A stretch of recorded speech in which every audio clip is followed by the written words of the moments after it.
If you're an entrepreneur or even just thinking about it, you've probably felt it, right? That weird feeling that the ground is shifting beneath your feet and all the old rules for success just don't seem to work anymore.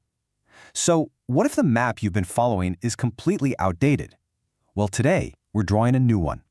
This is the Founder's Roadmap for how to actually thrive in 2026 and beyond. This quote from entrepreneur Dan Koh just hits so hard because it's so true. It's not just you feeling this, I promise. The strategies that were getting people results even 12 months ago are becoming obsolete at a shocking pace. It's kind of like we've all been given a map to a city that was completely rebuilt overnight. So, that's the big question, isn't it?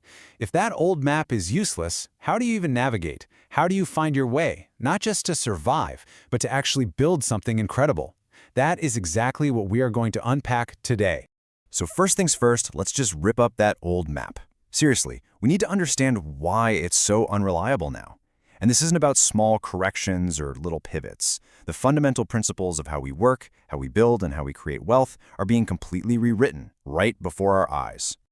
I mean, just look at this contrast. The old playbook, the one our parents followed, promised this very linear path, right? Climb the corporate ladder for 40 years, and then maybe, if you're lucky, get a retirement you might be too tired to even enjoy. The new reality?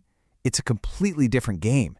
It's all about dynamically stacking valuable skills, building assets that generate income while you sleep, and designing a life of freedom today, not in some far-off distant future. And believe me, this isn't just a minor tweak. We are living through a full-blown revolution. AI is changing what's even possible. Global economic shifts are creating totally new challenges and opportunities. And more people are waking up to the fact that their time is their single most valuable resource. Clinging to the old strategies isn't just ineffective anymore, it's a straight-up recipe for burnout and frustration. Okay, so if a map won't work in a world that's changing by the second, what do you use? Well, you don't use a map. You use a compass, a set of guiding principles that help you make the right decisions no matter what the terrain looks like ahead. And these are the 3 pillars of that new economy. This is your new compass. First up, adaptability. You have to be willing to learn, unlearn, and relearn constantly. It's non-negotiable. Second, specialization. You've got to become the absolute best at solving one specific, hard-to-automate problem. And third, leverage. Now this one is the real game changer. It's the key to finally breaking that time-for-money trap by building systems that multiply your effort. And let's be crystal clear about AI. It is not the enemy here. It's the ultimate leverage tool. AI is not going to replace you, but a person using AI effectively, they absolutely will. The winners in this new economy are going to be the ones who master these tools to become more effective, more creative, and just infinitely more valuable. All right, with our compass set, it's time to take our first real step. Because before you can build anything of value, you have to find your piece of land. You need to find your niche. Please stop asking, what business can I start? The single most important question you should be asking is, what problem can I solve? All value, and I mean all wealth, flows from solving a pain point for someone else. Your job is to become a detective, to hunt for those unmet needs and those frustrations that people will happily pay to make disappear.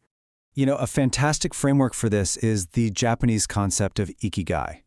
It's all about finding that magic sweet spot where 4 things overlap: what you love doing, what you're naturally good at, what the world actually needs, the problem you can solve, and what people will actually pay you for. When you find this intersection, you don't just have a business idea, you have a purpose. So, you've found your niche. Amazing. Now comes the most dangerous trap for any new founder, and that is building yourself a prison. This is the time for money trap, where you don't really build a business, you just create a super high-stress job with you as the boss. This quote is just so powerful because it's so true. So many freelancers and consultants, they build a really nice-looking cage for themselves. They make good money, yeah, but the second they stop working, the money stops. It's a hamster wheel that leads directly to burnout, not to freedom, and definitely not to true wealth. The only way out is to completely change the equation. You have to build assets that decouple your time from your income. Think about it. A digital course that sells while you're on vacation. A software tool that serves thousands of customers automatically. A paid community that runs on shared knowledge. These are the assets that build real wealth even while you sleep. But look, even with the best digital assets in the world, you'll fail if nobody knows you exist. In an economy that is flooded with AI content and just endless noise, how do you stand out? You build the one asset that can never be automated: trust. Attention is the currency of the modern internet, for sure. But attention without trust is totally worthless. People don't really buy from faceless businesses anymore. They buy from people they know, people they like, and people they trust.